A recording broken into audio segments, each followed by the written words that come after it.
రీసెంట్గా మనం చూసుకుంటున్నాం తెలంగాణ రాష్ట్రంలో పెద్దమ్మ తల్లి గుడి ఇష్యూ.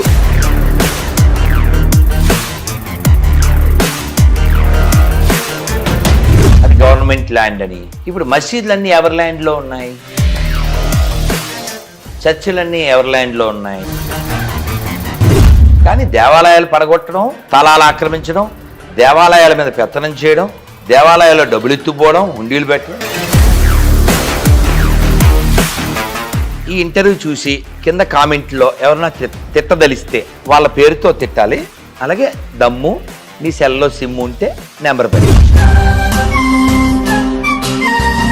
యాదగిరి గుట్టెళ్ళారు ఎవరన్నా పైకి వెళ్ళడానికి డబ్బులు ఎంత? 500 రూపాయలు. ఎందుకు కట్టాలి? పార్కింగ్ ఫీజులని చెప్పులు అని వసూలు చేస్తూ ఉంటారు. చెప్పు తీసి కొట్టేవాళ్ళు లేక గుడి మెయింటైన్ చేయడానికి ఉచితంగా సేవ చేసేవాళ్ళు ఎంతమంది ఉన్నారు? కొన్ని కోట్లు. నాయి తక్కువ ఉన్నాయి, నీ ఎక్కువ ఉన్నాయి. రేపొద్దున ఒకవేళ హిందువులందరూ ఐక్యం అయినా మళ్ళీ శివ కేసులో భేదం అనేది భేదం ఇంకా భయంకరంగా స్టిల్ ఇప్పటికి కూడా జరుగుతుంది. అడ్డనామాలు పెట్టుకున్నా నిలువునామాలు పెట్టుకున్నా అలా కొట్టుకుంటే అలా తిట్టుకుంటే వాళ్ళు అడ్డగాడిదలు నిలువుగాడిదలే.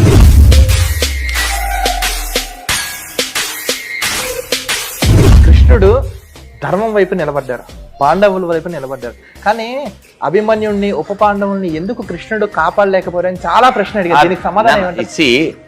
Every question is answered.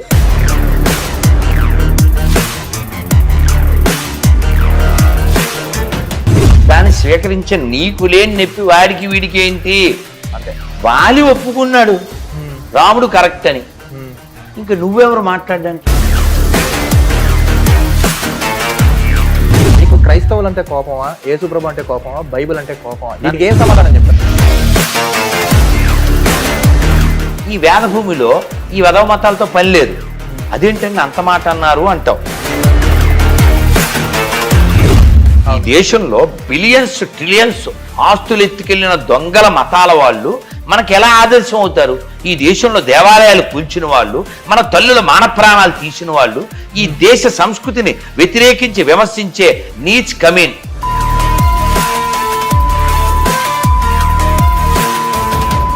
నమస్తే, వెల్కమ్ టు అవర్ ఛానల్. నేను మీ దిలీప్.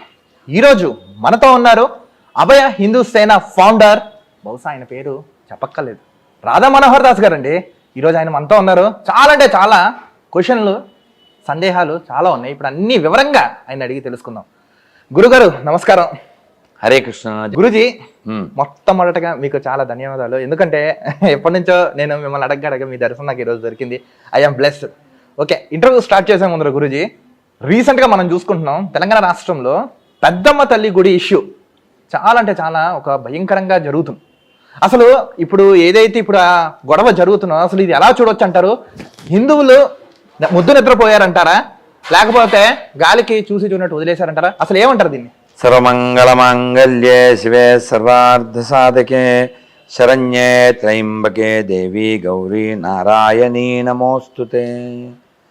ఆపదామపహర్తారం ధాతారం సర్వసంపదాం లోకాభిరామం శ్రీరామం భూయో భూయో నమామ్యహం. హరే కృష్ణ కృష్ణ కృష్ణ హరే హరే, హరే రామ రామ రామ హరే హరే. హరే కృష్ణ. హరే కృష్ణ గురుజీ. ఈ ప్రశ్నకి సమాధానం పూర్తిగా నువ్వు అనుకున్నట్టు లేదు. ముఖ్యంగా భారతదేశంలో హిందువులుగా జీవిస్తున్నారు. అది కొంత శాతమే ఉంది, అది కొంత శాతం పెరిగింది. మనం ఈ రెండు తెలుగు రాష్ట్రాల్లో పోల్చుకుంటే తెలంగాణలో హిందుత్వవాదం దృఢంగా ఉంది. అంటే ఇక్కడ కూడా రకరకాల మనస్తత్వాలు ఉన్నప్పటికీ, అమ్ముడిపోయే బ్యాచ్లు ఉన్నప్పటికీ కూడా పౌరుషం అనేది ఇక్కడ ఎర్రగడ్డ ఉన్నప్పటికీ ఇది పోరుగడ్డ కాబట్టి ఆ పోరు, ఆ ఫైటింగ్ స్పిరిట్ ఇక్కడ ఉంది. దానివలన ఆంధ్రప్రదేశ్లో దాదాపు 200-400 దేవాలయాలు కూల్చబడ్డం జరిగింది ఒక 4-5 ఏళ్ల క్రితం, ఈ కోవిడ్ టైంలో. అలాంటి టైంలో రియాక్ట్ అయ్యాం, అవలేదని కాదు. అంతర్వేది విషయం కావచ్చు, రామతీర్థం కావచ్చు, అయితే ఇక్కడ పెద్దమ్మ తల్లి విషయంలో కూడా బాగా రియాక్ట్ అయ్యారు, అవలేదని కాదు.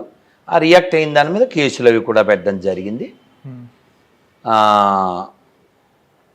అయితే ఇప్పుడు ఇంకా అక్కడ న్యూస్ మనకి పూర్తిగా రాలేదు, కానీ ఏదో ఇన్ని గజాలు ఇస్తాము అలాంటివి ఏవో విన్నాం. అయితే అసలు హిందువుల యొక్క మానకేంద్రాలు వీటిని ముట్టుకోవడానికి ప్రభుత్వం ఎందుకు సాహసిస్తుంది? అది గవర్నమెంట్ ల్యాండ్ అని. ఇప్పుడు మసీదులన్నీ ఎవరి ల్యాండ్లో ఉన్నాయి, చర్చిలన్నీ ఎవరి ల్యాండ్లో ఉన్నాయి? ఆ మాటకొస్తే ఇస్లాంకి, క్రైస్తవానికి, దేశానికి ఏ సంబంధం లేదు. కానీ దేవాలయాలు పడగొట్టడం, దేవాలయాల స్థలాలు ఆక్రమించడం, దేవాలయాల మీద పెత్తనం చేయడం, దేవాలయాల్లో డబ్బులు ఎత్తుపోవడం, హుండీలు పెట్టడం, ఇవన్నీ రెగ్యులర్గా మనకి స్వతంత్రం వచ్చినప్పటి నుంచి కంటిన్యూ అయిపోతూ ఉంది. మన ధర్మనాశనం చేయడం కోసం ఈ దేశంలోకి ఇస్లాం వచ్చినప్పుడు వారి యొక్క మతాచారం ప్రకారం విగ్రహారాధన చేయకూడదు కాబట్టి, విగ్రహారాధన చేసే వాళ్ళంతా కాఫీర్లు కాబట్టి వీటిని అన్నింటినీ నాశనం చేయడం, వీటిని ఆక్రమించడం, పైన గోపురం తీసి లోపల కాపురం పెట్టేయడం మీరు చూడొచ్చు. కాశీ గుడి కావచ్చు, అయోధ్య, మధుర, సో ఇలా మనకి ఎన్నో రుజువులు ఉన్నాయి. అయితే తర్వాత కాలంలో ఈ బ్రిటిష్ క్రైస్తవులు ఈ దేశాన్ని దోచుకోవడానికి వ్యాపారం పేరుతో వచ్చారు. సో ఎడారి మతాలు ఎక్కడికి వెళ్ళినా డీ ఫర్ డిస్ట్రాక్షన్ ఉంటుంది, డివైడ్ ఉంటుంది, డిస్ప్యూట్ ఉంటుంది. డీ ఫర్ డివినిటీకి వాళ్ళకి సంబంధం లేదు, అది మనకు సంబంధించిన విషయం. ఓకే, ఈ ఇంటర్వ్యూ చూసి కింద కామెంట్లో ఎవరన్నా తిట్టదలిస్తే వాళ్ళ పేరుతో తిట్టాలి. అలాగే దమ్ము మీ సెల్లో సిమ్ ఉంటే నెంబర్ పెట్టచ్చు. సో ఊరికే కిటికీ దగ్గరికి వచ్చి స్పిట్టింగ్ చేస్తే ఏం చేయలేమనుకోండి. So let's them bark. సరే, ఈ మధ్యకాలంలో చెప్పండి. అది పూర్తి చేసేది. Okay okay. సో పెద్దమ్మ గుడి విషయంలో మనం స్పందించాం. అయితే ఇలా ఎందుకు జరుగుద్దని అక్కడికి వచ్చిన రిపోర్టర్స్ అడిగితే నేను రిప్లై ఇచ్చింది ఏంటంటే, అందులో పెద్ద విషయం ఏముంది? ఇప్పుడు ఈ దేశాన్ని 2 సార్లు చీల్చిన పార్టీ ఏది? హిందువుల కుటుంబ నియంత్రణ పేరుతో హిందువులు తగ్గించడానికి మొఘలుల కంటే, బ్రిటిష్ వాళ్ళ కంటే కష్టపడిన పార్టీ ఏది? అవునా? గాంధీ హత్యాంతరం ఒక వాళ్ళని చిత్ పవన్ అనేటువంటి ఒక శాఖా బ్రాహ్మణుల్ని కొన్ని వేల మందిని మానవహోమం చేసిన పార్టీ ఏది? ఇందిరాగాంధీ హత్యానంతరం కొన్ని వేల మంది సిక్కుల్ని మానవహోమం చేసిన పార్టీ ఏది? సో అలాంటి వాళ్ళు పరిపాలించినప్పుడు ఇది అసలు డోంట్ సర్ప్రైజ్. సరే, పక్కన పెడదాం. ఇవన్నీ ఎప్పుడు ఆగిపోతాయి? హిందువులు ఐక్యతం రావాలి ఫస్ట్. ఇది నాది అని భావించే హిందువులు అధికారం వహించినప్పుడు కదా. ఇప్పుడు ఇఫ్తార్ విందులు ఇవ్వడానికి ట్యాక్సులు డబ్బులు వాడేవాడు అధికారంలో ఉంటే ఇదే ఉంటుంది. యాదగిరి కొట్టెళ్ళారు ఎవరైనా? పైకి వెళ్ళడానికి డబ్బులు ఎంత? 500 రూపాయలు. ఎందుకు కట్టాలి? పార్కింగ్ ఫీజులు అని, చెప్పులు అని వసూలు చేస్తూ ఉంటారు. చెప్పు తీసు కొట్టేవాళ్ళు లేక గుడికి వెళ్ళడానికి డబ్బులు ఏంటి? అంతే కదా గురించి. ఇది అడిగేవనుకో, ఆన్సర్ ఏమొస్తుంది? మెయింటెనెన్స్ కావాలి. మెయింటెనెన్స్ ఎవరు చేయాలి? గవర్నమెంట్ చేయాలి. ఎందుకని చేయాలి? అది వాళ్ళ బాధ్యత కాబట్టి. ఉదాహరణకి ఇప్పుడు ఈ కుర్చీలన్నీ మీరు సర్ది వెళ్తారా, అలా వదిలేసి వెళ్తారా? సర్ది వెళ్తాం. ఎందుకని? బాధ్యత ఉంది, మీకు బుద్ధి ఉంది కాబట్టి. ఎందుకు సర్దాలి? వాడుకు దొబ్బారు కాబట్టి. Same applicable to government. అవునా కదా? సో కాబట్టి మీరు ఈ ఓన్లీ పీకి అవతల పడేయండి. గుడి మెయింటైన్ చేయడానికి ఉచితంగా సేవ చేసేవాళ్ళు ఎంతమంది ఉన్నారు? కొన్ని కోట్లలో. నాయి తక్కువ ఉన్నాయి, నీ ఎక్కువ ఉన్నాయి. ఓకేనా? సో కాబట్టి ఈ దేశం నాది, ధర్మం నాది అనుకునేవాడు పరిపాలనలో ఉంటే దద్దమ్మలు లేనప్పుడు పెద్దమ్మల విషయాలు ఇష్యూలు కావు. అంతే. సో ఈ విషయం పక్కన పెట్టేస్తే రామాయణంలో కథ చెప్పేస్తాను. మనం ఏది ఎందుకు జరిగింది అనే విషయం తెలియడం కోసం మనం పరిశీలన చేయాలి. సీతాదేవి రాముల వారిని ఏమండి నేను తదియారాధన చేయాలనుకుంటున్నాను అంది. అంటే ఏమిటి? అలా చెప్తే మీకు అర్థం కాదు. అన్నదానం. తదియారాధన అంటే అన్నదానం. తదీయులు అంటే భగవంతుడికి శరణాగతి పొందిన భక్తులు. వీళ్ళకి నేను భోజనం పెట్టాలి అనుకుంటున్నాను, క్షేమంగా అయోధ్యకి తిరిగి వస్తే చేద్దాం అనుకున్నాను అంటే అదేవిడు చేసుకోండి అన్నారు రాములు వారు. ఆవిడ చేస్తుంది, రోజు జరుగుతుంది. రాములు వారు వచ్చి అడిగారు, మనోహర్ చెవులు ఇక్కడ పెట్టు. రాములు వారు అడిగారు, ఏంటి ఎలా జరుగుతుంది? ఏం జరుగుతుందండి, ఈ హైదరాబాద్ వాళ్ళు అంతా షవర్మాకి మొక్కలకి కక్కలకి అలవాటు అయిపోయారు, ఏం సరిగా తినట్లేదు అని ఆవిడ కంప్లైంట్ చేసింది. అంటే బాగా తినేవాళ్ళు కావాలా అన్నది. మరి వండే వాళ్ళకి ఆనందం ఎక్కడ ఉంటుంది? పెడితే వాళ్ళు తింటే ఆనందం కదా. ఆయన అగస్త్యుని పిలిచారు. ఎవరు? రాములు వారు. అగస్త్యుల వారు అన్నారు, ఏమిటి అన్నీ ఆలోచించుకునే పిలుస్తున్నావా రామచంద్ర అన్నారు. అక్కడ లక్ష్మీదేవి అయ్యా ఉన్నది, ఆవిడ కరువు ఏమిటి అన్నాడు. సరే రామ అని ఆయన కూర్చున్నారు. భోజనానికి వెళ్ళారు. వడ్డిచ్చమ్మ అన్నారు. లేదండి, పిండి కలిపి పెట్టాను, మీరు వచ్చాక వేడివేడిగా చేద్దామని అని గబగబా ఆవిడ రొట్టెలు చేస్తుంది, పూరీలు, పరోటాలు, చపాతీలు ఏవి వేస్తుంది. ఆయన తింటున్నారు, వడ్డిస్తుంది, కూర. ఆ ఫ్లో వెళ్తున్నాం. బాగా పట్టుకున్నాం. Very good Dilip. దిలీపుడు తెలుసుగా రాముడి పూర్వీకులు. ఆవు కోసం వారు ప్రాణార్పణ చేయబోయారు. సో ఈ ఫ్లో వెళ్ళిపోతుంది. ఈవిడే కూర చేసి, ఈవిడే చపాతీలు చేసి, ఈవిడే వడ్డిచ్చేది. కొంచెం కష్టం కదా. గబగబా గణపతి తొందరగా రా. ఆయన గబగబా ఈవిడ ఫోన్ ఎవరికి, మన గణపతి చెప్పింది, రానాయన తొందరగా అంటే వాళ్ళిద్దరు భార్యలతో వచ్చి, సో ఆయన కూడా మరి లుంగి కట్టుకుంటే పానోదో ఏ షార్ట్ వేసుకున్నాడు. గబగబా వంట ఒకళ్ళు పిండి కలుపుతున్నారు, ఒకళ్ళ కూర చేస్తున్నారు, వడ్డిస్తున్నారు. అలా కార్యక్రమం డేస్ పాస్. ఏమన్నాను? Days pass. మరి అలాగే పెట్టి కళ్ళు దెంచకం. రాములు వారు వచ్చారు. ఇప్పుడు అసలు ట్విస్ట్. రాములు వారు వచ్చి, ఏమ్మా ఏంటి మీ తదియారాధన బాగా జరుగుతుందా అన్నారు. సీతాదేవి ఏమని తెలుసా, అసలు జన్మలో ఇలాంటి వాళ్ళని పిలవకండి, జబ్బలు పడిపోతున్నాయి అంది. అంటే రాములు వారికి అర్థమైపోయింది సీను. వెళ్ళి, మహర్షి కొంచెం మంచి తీర్థం పుచ్చుకోండి అన్నారు. అప్పుడు అగస్త్యులు అన్నారు, సగం అయితే కదా ఆ మంచినీళ్ళు పట్టుకోవడానికి.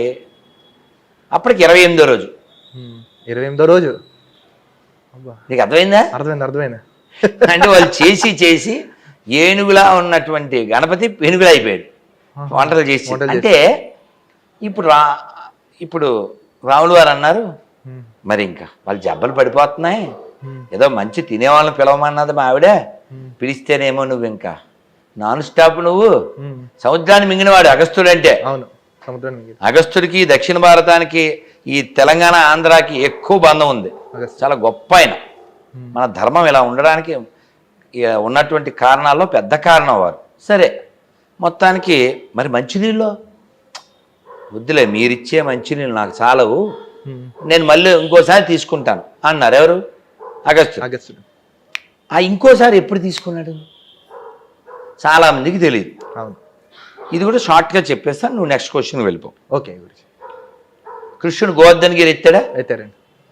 ఎందుకు ఎత్తాల్సి వచ్చింది అంటే ఇంద్రుడు వర్షాలు కదా కాపాడడానికి. మామూలు వర్షం కూడా, ఉత్తరాళ్లే కాదు, నీళ్లు కూడా.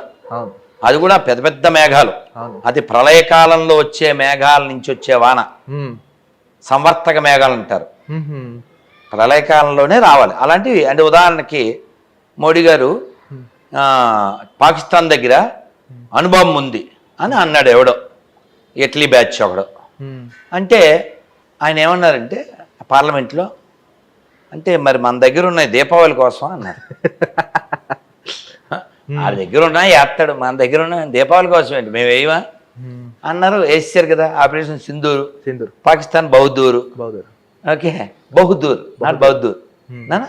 ఇప్పుడు ఈ నీళ్లు 1 వీక్ వాన వస్తాయి. ఇప్పుడు మన హైదరాబాద్ ఉంది, మొన్న ఎవరో ఫేస్బుక్ లో పెట్టారు, ర్యాపిడో బోట్ సర్వీస్. తెలీదా? అవును. అంటే కొన్ని లోతట్టు ఏరియాల్లో హైదరాబాద్ లో వస్తాయి. అంటే జోక్గా వేసాడు ఏఐతో పెట్టి. అది అది అది మన ఫెయిల్యూర్కి సంకేతం. సరే, పక్కన పెడదాం. ఇప్పుడు 1 వీక్ కంటిన్యూ అలా పెద్ద పెద్ద మేఘాలతో వాన వస్తే అసలు బృందావన పరిస్థితి ఏమిటంటే మునిగిపోతుంది. మరి కృష్ణుడు 1 వీక్ అయ్యాక దించాడు, బయటకు వస్తే మామూలు ఇప్పుడు ఎలా ఉందో అలా ఉంది. ఎలా అక్కడ ఉన్నది సాక్షాత్ దేవుడే కాబట్టి కృష్ణుడు. ఇందాక కథ ఏం చెప్పాను, ఆయన చపాతీలు రోటీలు పరోటాలు తిన్నాడా? తిన్నారు. తర్వాత తాగలేదుగా, అదే తాగలేదు. ఈ బ్యాలెన్స్ ఇప్పుడు 1 వీక్ వాన కురిసిందా, అవునవును. అదంతా ఎవరు తాగారు? అగస్త్యుడే. ఓకే, దానికి దీనికి బ్యాలెన్స్. అలాగా ఎన్నో హేళగా లీలలు జరుగుతూ ఉంటాయి. సో మన పురాణాలు, మన ఇతిహాసాలు, వేదాలు, ఉపనిషత్తులు ఇవన్నీ కూడా మన మనస్సుని ఉద్విగ్నం కాకుండా ఉల్లాసంగా, ఇప్పుడు ఈ కథ చెప్తే మనస్సు ఆహ్లాదంగా ఉందా లేదా? చాలా. కాలం మనం త్రేతాయుగానికి వెళ్ళాం, త్రేతాయుగానికి వెళ్ళాం, తర్వాత ద్వాపర యుగానికి వెళ్ళాం. అవును, ఇది కలియుగంలో మాట్లాడుకుంటున్నాం. మంచిది కదా నాన్న, అవును, అది ఉత్తమం కదా. Let's continue. గురుజీ, ఇంకా రెండో ప్రశ్న. రీసెంట్ గా మీ ఒక పాట ఏదైతే ఇది మన దేశం, ఇది మన దేశం, ఈ సాంగ్ ఏదైతే ఉందో తెగ వైరల్ అయింది. ఎక్కడ చూసినా చిన్న పిల్లల నోట్ల నుంచి అంటే ఎవరి నోట, అందరి నోట అదే మాట, అదే పాట. అసలు ఆ పాటలో అంటే ఆ కామెంట్స్ కూడా నేను చదివాను, ఎక్కడ ఒక నెగిటివ్ కామెంట్ కూడా లేదు. కరెక్ట్ కరెక్ట్, ఒక్క నెగిటివ్ కామెంట్ ఉంటేనేమో చూసాను, ఎక్కడ లేదు. గురువు గారు యాక్సెప్టివ్ 100% అని 100లో 99.99% అందరూ కరెక్ట్ గా చెప్పారు. నిజంగా ఇప్పుడు అంటే హిందువుల్లో ఇప్పుడు ఆ పాట వస్తే వరకు మన పూర్వ వైభవం మనకు తెలియదు అనే ఒక భ్రమలో ఏమైనా హిందువులు ఉన్నారా? అసలు నిజంగా ఆ పాట మీరు ఎందుకు అంటే పాడినప్పుడు కానీ మీరు రిలీజ్ చేసినప్పుడు ఎలా అనిపించింది? అసలు ఎందుకు ఎవరిని ఇన్స్పిరేషన్ గా తీసుకుని మీరు అలా పాడగలిగారు? హరే కృష్ణ, మంచి ప్రశ్న. ఈ ప్రశ్న ఉత్తమమైంది. 92 నుంచి నేను ఆ పాట పాడుతున్నా. అది ఏబీపీ వాళ్ళ సాంగ్, మందాడి సత్యనారాయణ రెడ్డి గారిని వారు రాశారు. అయితే దీన్ని మేము రికార్డ్ చేసి 3 ఏళ్ళైంది. 3 ఏళ్ల క్రితం మేము రికార్డ్ చేసాం, దాన్ని మొన్న రిలీజ్ చేసాం. మా కోరిక ఏంటంటే ఇవాళ ఆగస్టు 1 కదా, సో ఆగస్టు 15 వరకు ఇప్పుడు దాదాపు 2,20,00,000 మంది ఏమో చూశారు. సో అది మిగిలిన బ్యాలెన్స్ అంతా తెలుగు వాళ్ళందరూ ప్రపంచవ్యాప్తంగా దాన్ని చూడాలని, అందరూ తమ పూర్వీకులు ఎంత గొప్పవాళ్ళో, తమ మూలాలు ఎంత గొప్పవో తెలుసుకోవాలి. ఇది మా కోరిక. అదే ఉద్దేశంతో మేము చేసాం. మన తెలుగు వాళ్ళందరూ దాన్ని చక్కగా ఆదరించారు. కొందరు కింద కామెంట్లు పెట్టారు ఏంటంటే, గురూజీ మిగిలిన భాషల్లో కూడా చేస్తే బాగుండని ప్రయత్నాలు చేస్తున్నాం. ఎల్లుండి ఒక సాంగ్ ప్రోమో రిలీజ్ చేస్తున్నాం, అది పాడేశాను మొన్న.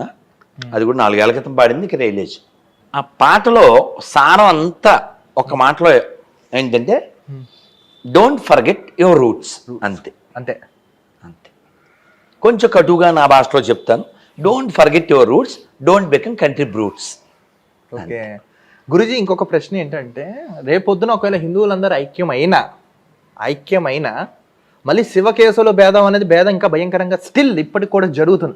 మళ్ళీ ఇది తలెత్తే ప్రమాదం ఉంది కదా, ఇలాంటి వాటికి అడ్డుకట్టేయాలంటే ఏం చేయాలంటారు? అసలు ఇప్పుడు మీరు అర్థమయ్యేలా చెప్తాను. ఎప్పుడైనా ఈశ్వరుడు అంటే అర్థం ఏంటి? మొత్తం శివుడని కాదు.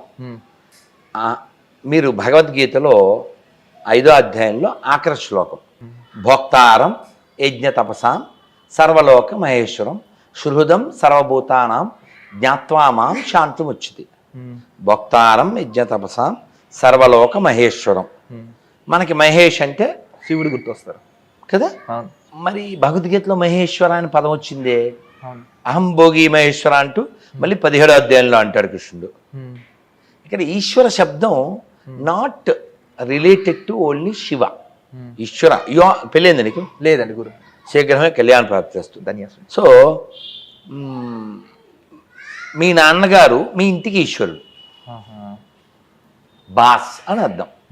ఈ తెలంగాణకి ప్రస్తుతానికి రేవంత్ రెడ్డి ఈ ఈశ్వరుడు, కంట్రోలర్ అని అర్థం. అలా భారతదేశానికి మోడీ గారు, ఈ సర్వసృష్టికి భగవంతుడు. ఈ భగవంతుణ్ణి మన శాస్త్రాలు ఈశ్వరుడని, పరబ్రహ్మ అని పిలుస్తూ ఉంటాయి. ఈయన్ని చాలా పేర్లతో, చాలా రూపాలతో కొలవచ్చని, చాలా మార్గాల్లో చేరవచ్చని మన వేదం చెబుతుంది. కానీ ఎడారి మతాల వాళ్ళు లేదు లేదు దేవుడు ఉన్నాడు, వాడికి మేము బొడ్డుకోసి పేరు పెట్టాం, ఆ పేరుతోనే పిలవాలి, లేకపోతే మీరు నరకానికి వెళ్ళిపోతారు, నాశనం అయిపోతారని ప్రపంచాన్ని అతలాకుతలం చేస్తూ ఉంటారు. ఎందుకంటే ఎడారిలో వాటర్ ఉండదు, ఎడారి మతాల్లో మ్యాటర్ ఉండదు. Very simple. సో కాబట్టి మనకి ఎవరైనా శివకేశవ భేదాలతో కొట్టుకుంటున్నారంటే అడ్డనామాలు పెట్టుకున్నా నిలువునామాలు పెట్టుకున్నా అలా కొట్టుకుంటే అలా తిట్టుకుంటే వాళ్ళు అడ్డగాడిదలు నిలువు గాడిదలే. ఎందుకని? ఇద్దరు ఒకలే కదండి. భగవంతుడు అనేవాడిని పొందడానికి అనేక మార్గాలు ఉన్నాయి అని వేదం ఉపనిషత్తు చెప్తున్నప్పుడు నాదొకటే కరెక్ట్ అనేవాడు వాడు గొర్రె మతస్థుడైనా ఇప్పుడు నువ్వు చెప్పిన వాళ్ళైనా ఇంక సేమ్ అయిపోలే, అంతే కదా, సేమ్ అయిపోలే. అవును కదా. అవును. ఏకం సత్ విప్రా బహుధా వదంతి అంటే అర్థం ఏంటి? ఒక సత్యం ఉంది, దాన్ని చేరడం చాలా మార్గాలు ఉన్నాయి. సో కాబట్టి ఇది మనం ఖండనీయం, దండనీయం, అలాంటివి ఇకపై వండనీయం. గురూజీ ఇంకొకటి ఏంటంటే ప్రధానంగా చాలా మందికి జనాల్లో క్వశ్చన్ ఉన్నాను. కృష్ణుడు ధర్మం వైపు నిలబడ్డారు, పాండవుల వైపు నిలబడ్డారు, కానీ అభిమన్యుడిని ఉప పాండవుల్ని ఎందుకు కృష్ణుడు కాపాడలేకపోయారని చాలా ప్రశ్న అడిగారు. దీనికి సమాధానం ఏమంటారు? Every question is answered. రాముడు చెట్టు చోటను చంపాడు, నింద వీళ్ళ బోంద. ఏమంటే ఇప్పుడు నేను ఫర్ ఎగ్జాంపుల్ నిన్ను కోపం వచ్చిందన్న దిలీప్ విసిరేసాను నీ మీద అనుకో, నువ్వు తర్వాత సారీ చెప్పావు, ఆ రీజను నీకు నాకు తెలుసు. అవును, మన ఇద్దరికి మంచిది. ఆయన అలా ఇసరడం కరెక్టే అని నువ్వు చెప్పావు, వాడికి ఏంటి నొప్పి చెప్పు, అంతే. వీడికి ఏంటి నొప్పి, అదే అదే యూ యాక్సెప్ట్ కదా. అదే నేను ఇది ఇసిరితే దాన్ని స్వీకరించే నీకు లేని నొప్పి వాడికి వీడికి ఏంటి, అంతే. వాలి ఒప్పుకున్నాడు రాముడు కరెక్ట్ అని, ఇంకా నువ్వెవరు మాట్లాడడానికి? అలా నీకు క్వశ్చన్ ఏంటి దీనికి ముందు? అంటే పాండవులను కాపాడినట్టు ఆన్సర్ నీ క్వశ్చన్ అభిమన్యుడి విషయం, దానికి మహాభారతంలో ఆన్సర్ ఉంది. అతను ఎవరి కుమారుడు? చంద్రుడి యొక్క కుమారుడు. అది చనిపోయాడు. ఈ అర్జునుడు ఇంత భగవద్గీత ఉపన్యాసం విని బుల్గా ఇంక ఏడుస్తాడు. నేను వెళ్ళి కమిట్ సూసైడ్, దాన్ని ప్రయోపవేశం అంటారు.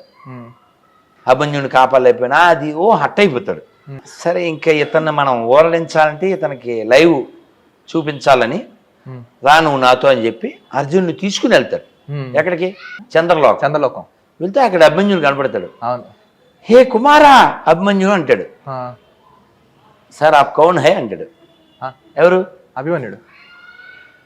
ఇలాంటివి మన పురాణాల్లో ఇంకా వేరే వేరే కూడా ఉదాహరణ చెప్పగలను నేను. ఎందువలన అంటే అభిమన్యుడు అంతవరకే ఉండాలి, అంతే. అతని రోల్ అది. ఆ టైం అయిపోయింది, వెళ్ళిపోవాలి. వెళ్ళిపోయాడు. నువ్వు గింజుకుంటే ఎలా? నువ్వంటే అదే వాళ్ళు సేమ్. ఉప పాండవుల విషయంలో కూడా ఒక శాప కారణం ఉంది, నీకు పట్టుకోవడానికి అర్థం కావడానికి చెప్తాను. చెప్పండి. భీష్ముడికి ముందు 7 పుట్టారు. ఎవరు వాళ్ళు? గంగాదేవి. ఆవిడ శాంతాను మహారాజుకి భార్య. ఆవిడ కండిషన్ పెట్టింది, నేనేం చేసినా నువ్వు అడ్డు చెప్పకూడదు, అడ్డు చెప్పి వెళ్ళిపోతాను. అవునవును.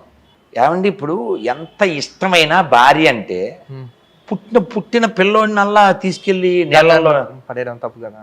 ఆయన అలా తట్టుకుని 8వ సారి నువ్వు అసలు తల్లివేనా అని గట్టిగా అరిస్తే ఆవిడ యు క్రాస్ యువర్ లిమిట్స్, ఈ పిల్లోడిని నేను నీళ్ళల్లో వెయ్యను, కానీ వీడిని నేనే పెంచి మళ్ళీ పెద్దోడేకి నీకు ఇస్తానంటది. ఇప్పుడు నువ్వు అడగాలిగా ఆ 7 గొడవ ఏంటి?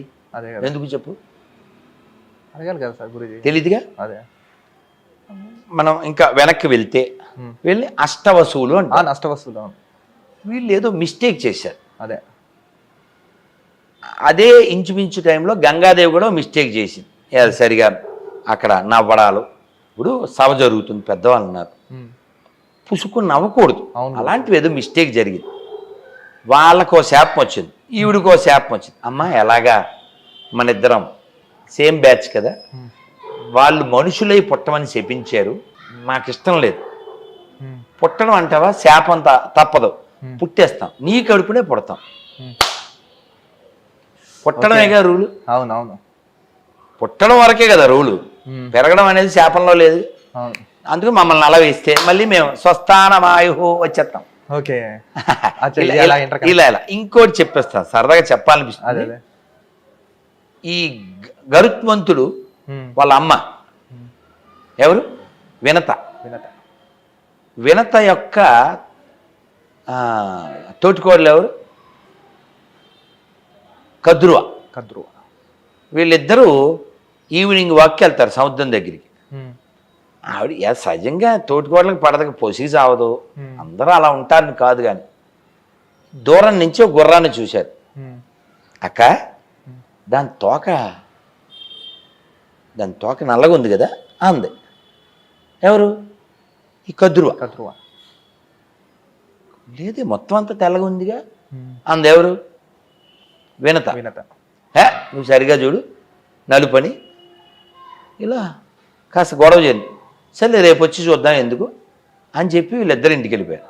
వెళ్ళిపోయి ఈ కద్రువ పిల్లల్ని పిలిచి, పిల్లలంటే ఎవరు? ఆవిడ పిల్లలు తెలుసా?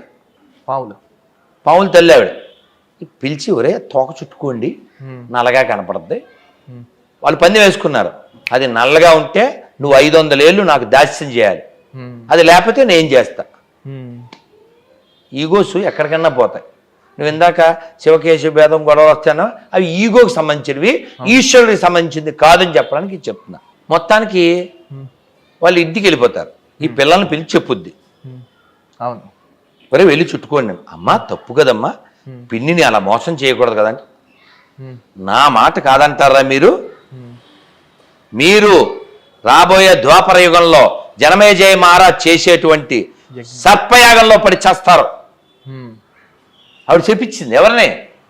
పావులు తమ పిల్లల్ని తామే తింటాయిగా, అవును అలా పిల్లల్ని చెప్పించింది. అయిపోయిందా? ఈ ఇందులో కొందరు పిల్లలు ఆవిడ మాట విని తోక చుట్టుకున్నారు. ఈ ఒప్పందం ఏంటి? తోక చుట్టుకుని కనపడరు. ఏం గుర్రం తోక నల్లగా ఉంటే 500 ఏళ్ళు 500 ఏళ్ళు దాసిగా ఉండాలి. ఎవరు ఉండాలి? ఈ పావు గరుత్మంతుడు వాళ్ళ అమ్మ. అప్పుడు గరుత్మంతుడు పొట్లే. అవును. ఆవిడ దాస్యం చేస్తూ ఉంది. తర్వాత ఎప్పుడు ఆవిడికి పిల్లలు పుట్టారు. మొదటి వాడు అనూరుడు అంటారు. ఊరులు అంటే త్వరలో, అవి లేవు. ఎందుకు లేవు అంటే ఆవిడ కంగారు పడి నాకు ఇంకా పిల్లలు పుట్టలేదని కొట్టుకుంది. పొట్ట మీద కొట్టుకుంటే ఆయన కాళ్ళు లేకుండా పుట్టాడు. ఆయన బయటకు వచ్చి, అమ్మ నువ్వు ఇలాంటి పిచ్చి పని మళ్ళీ తమ్ముడి విషయంలో చేయకు, వాడు చాలా శక్తివంతుడు వస్తాడు, నేను సూర్య భగవానికి రథం తోలడానికి వెళ్తున్నానని వెళ్ళిపోతాడు. సప్తాశ్వరదమారూఢం ప్రచండం కశ్యపాత్మ చదువుతాం కదా. అవును, అది చూద్దాం. సరే, ఈ గరుత్మంతుడు పుట్టిన తర్వాత పక్షి కదండి, పెద్ద పెద్ద రెక్కలు, చాలా స్పీడు, పైకి వెళ్తారుగా. వీళ్ళందరూ వాళ్ళ అమ్మ మరి సేవ చేస్తుంది వాళ్ళ పెద్దమ్మకి. వీళ్ళందరూ ఇతని మీద పెత్తనం. ఎవరి మీద? పంతుడి మీద. ఒరే అలాగే మమ్మల్ని ఒకసారి ఆయత్నగర్ దాకా తీసుకెళ్ళు, ఒకసారి అమీర్పేట తీసుకెళ్ళు, లేకపోతేనేమో మమ్మల్ని నల్గొండ తీసుకెళ్ళని ఆ రెక్కల మీద కూర్చుని అలా తిరిగేసి మళ్ళీ కిందకు వచ్చేవారు. వాళ్ళ అమ్మ దాసి, ఈయన కూడా దాసి, డేస్ ఇలా పాస్ అయిపోతున్నాయి. ఓ రోజు, అమ్మ అసలు మనం ఎందుకు చేయాలమ్మా, మనం ఎందుకు చేయాలన్నాడు. అంటే ఇదంతా చెప్పింది. అమ్మ దీనికి ఏమన్నా సొల్యూషన్ ఉందా అంటే ఆవిడని అడిగారు. వాళ్ళని అడిగారు. ఎవరిని? ఈ పావుల్ని.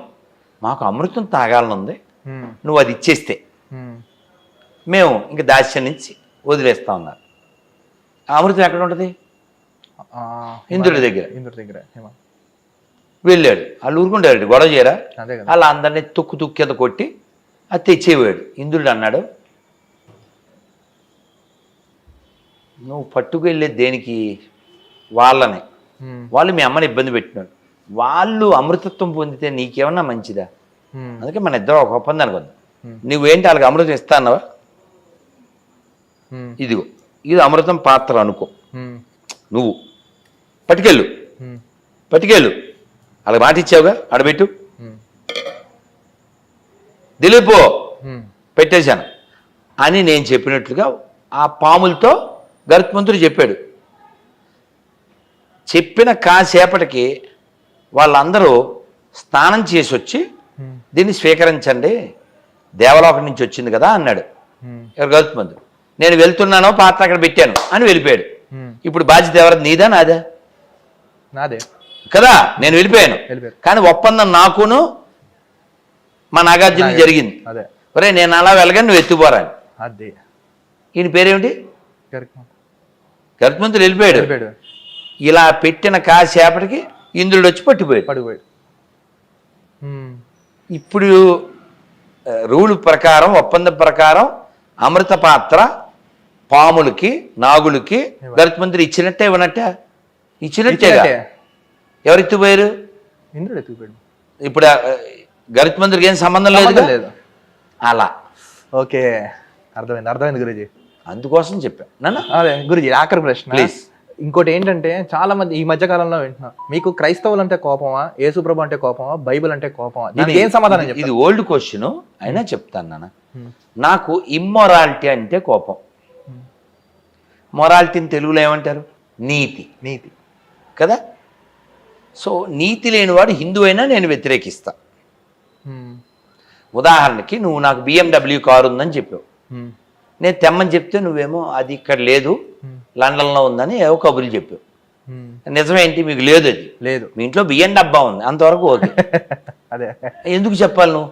అదే బియ్యం డబ్బా ఉన్నప్పుడు బియ్యం డబ్బా చెప్పాలి. BMW కార్ అని బిల్డప్ ఎందుకు ఇవ్వాలి? దానికి మనం వ్యతిరేకం. ఓకే. నెంబర్ 2, సో ఇక్కడ క్రైస్తవం అని చెప్పేటువంటి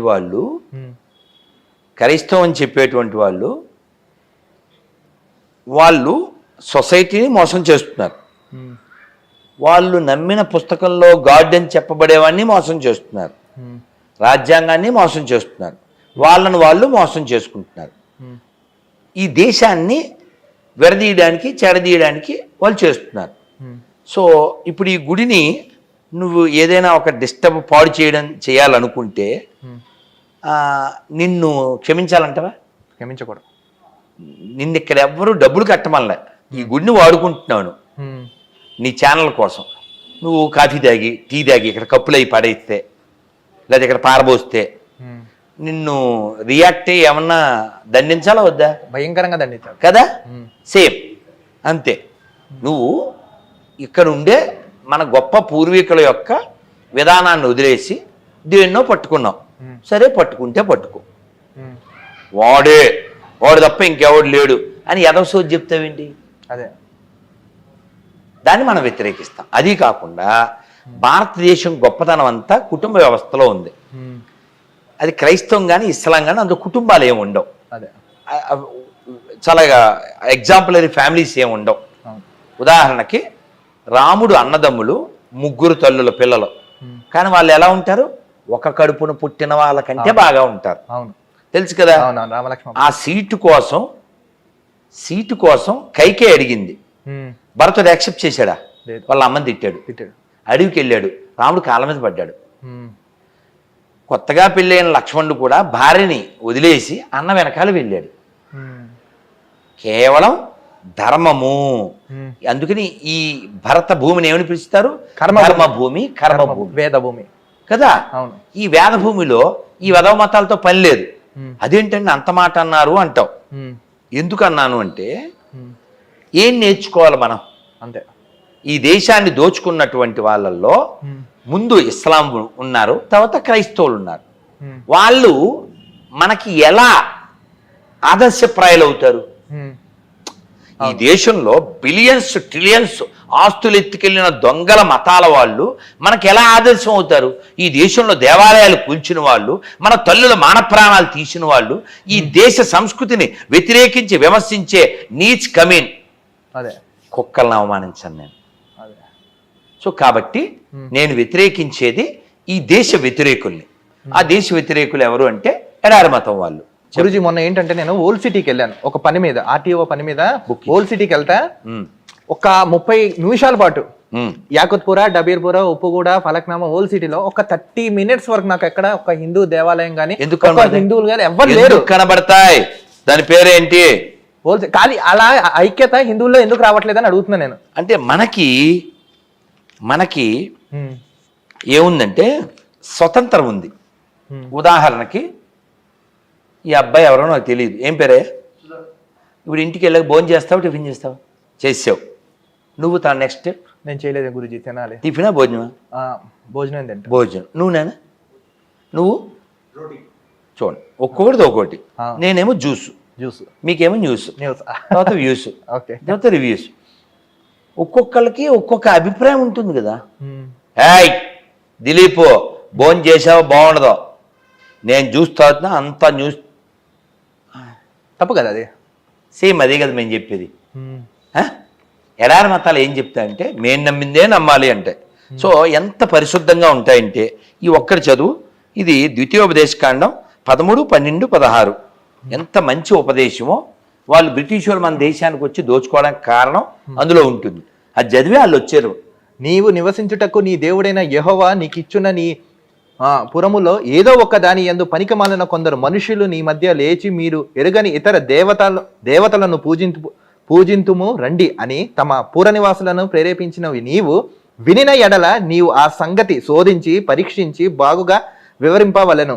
అది నిజమైన ఎడల అనగా అట్టి హేయమైనది నీ మధ్యమున జరిగిన ఎడల ఆ పుర నివాసముల ఆవశ్యముగా కత్తి చేత సంహరించి దానిలో ఉన్న సమస్తమును దాని పశువులను సమస్తమును కత్తిరించే దానికి నిర్మూలమైన చేయమను. అక్కడ కొలగొట్టిన సొమంతిటిని అది తిరిగి ఎల్లప్పుడూ ఎండును. వీళ్ళకి పదాలు అలా ఎందుకు రాస్తారంటే వాళ్ళు వేరే వాళ్ళకి పుట్టారని మనం అనుకోవడం కోసం అలా రాస్తారు.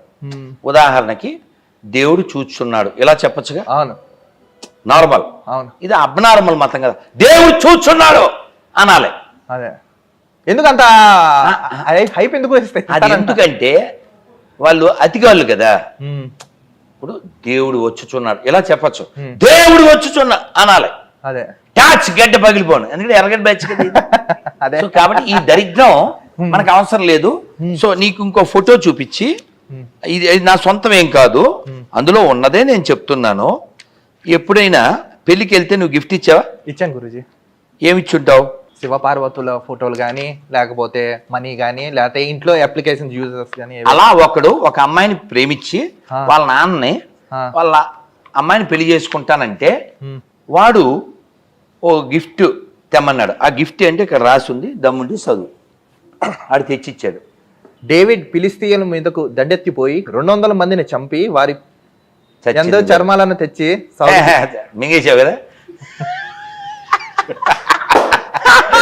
అది చెప్పలేవు, చెప్పకూడదు, అది చెప్పలేవు. ఆ దరిద్రం ఆడు బారిపోయాడు. నువ్వు ఇంకా చదవలేదు, ఇంకా చాలా ఉన్నాయి. అంటే ఈ పరంగా చూస్తే మగవాళ్ళు కూడా చదవలేరు. అదే కదా ఆయన నీకు, నువ్వు ఇందాక అడిగిన క్వశ్చన్ ఆన్సర్ వచ్చిందా? వచ్చింది గురూజీ. వచ్చిందా? దారుణంగా కాదు, ఇంత జరుగుతుంది. నేను నాకు ప్రశ్న ఏంటంటే గురూజీ, ఇంత దారుణంగా ఉన్నా కూడా స్టిల్ వెళ్ళిపోయి పైగా వాళ్ళు ఏం చెప్తారంటే, ఫస్ట్ మతం మారిన ముస్లిము ఒక బ్రాహ్మణుడు, ఫస్ట్ మతం మారిన క్రిస్టియన్ కేరళ బ్రాహ్మణి అని గర్వంగా చెప్పుకుంటారు. అసలు ఇక్కడ ఎవరు తప్పు ఎవరు లోపం ఉన్నారు కాదు. ఇప్పుడు ఉదాహరణకి మహేష్ బాబు ఏదో తాగుతుంటాడు, డ్యూ ద డ్యూ. నిజంగా తాగడు తెలుసా అతను? అవునవును. అతని ఇంటర్వ్యూలో సోమ అడిగింది, దద్దోజనం తినను, ఎందుకు తినరు? Dairy product. అది ఫ్రెంచ్ ఫ్రైస్, ఆయిల్ తినను. అలా 3 పెట్టింది. సొమ తింటూ అడిగింది సరదాగా ఏదో ఇంటర్వ్యూలో, నేను 3 తినను అన్నాడు. అందుకే అన్నమాట అందరూ మీ వెనకాల పడుతున్నా ఏదో జోక్ చేస్తుంది. సో ఇప్పుడు పాలు పెరిగే డైరీ ప్రోడక్ట్ తినడం ఎవరు? మహేష్ బాబు. ఈ దిక్కుమాలి డూ ద డ్యూ కోకోలు పెప్సీలు తాగుతాడా? అదంతా విషయం అని అతను తెలీదా? ఆ టాయిలెట్ కడిగేదా అని తెలీదా? అవునే కదా, టాయిలెట్ కరగడానికి పనికొచ్చే పెప్సీ కోకోకోలా అతను తాగినప్పుడు టాయిలెట్ లో వాడే పేపర్ లాంటి దీన్ని ఎలా పరిశుద్ధం అంటే పలచకూడదు కదా పేపర్. అవును. ఒక ఆవిడ చెప్పింది, సింగర్, నేను బాత్రూంలో చదువుతానని చెప్పింది దాన్ని. ఎందుకంటే బాత్రూమ్ వాటర్ లేనప్పుడు పనికొస్తుంది. కాబట్టి ఈ బాత్రూమ్ మతం మనకు అక్కర్లేదు. హిందువుల్లో చైతన్యం రావాలంటే ఫైనల్ గా ఒకటి చెప్పండి గురించి, రావాలంటే వెరీ వెరీ ఇంపార్టెంట్, చాలా సింపుల్. నిన్న రాత్రి కూడా మేము మహావతార నరసింహకి వెళ్ళాం. ఆ థియేటర్ లో నిన్న చెప్పాను నేను, మీరందరూ రోజు ఒక బుక్ చదువుతున్నారు, మంచిది. ఏ బుక్? ఫేస్బుక్. అది మానేసి అది కూడా చూడండి, కానీ మీ ఫేస్ కి ఫిక్స్డ్ గా బుక్ పెట్టుకోండి. భగవద్గీత, రామాయణము, మహాభారతం, భాగవతం. ఇది మన దేశానికి సంపద. ఈ దేశం గొప్పతనం ఓ భగవద్గీత వలన, రామాయణం వలన, మహాభారతం వలన, భారతం వలన తప్ప ఖురాన్ వలన, బైబిల్ వలన ఈ దేశం గొప్పతనం కాదు. ఆ రెండింటి వలన ఈ దేశం నష్టపోయింది, మొక్కలైంది, నాశనం అయింది, అది వేరే కథ. సో కాబట్టి మనం ఏం చదవాలంటే భగవద్గీత, భాగవతం, ఉపనిషత్తులు, రామాయణంతో పాటు ఖురాన్, బైబిల్ కూడా చదవాలి ప్రతి హిందువు. అప్పుడు దేశం సెట్ అవుద్ది, లేదా ఫట్ అవుద్ది, మా టైం హిట్ అవుద్ది. శిల ప్రభుపాదికి జై. గోవిందా.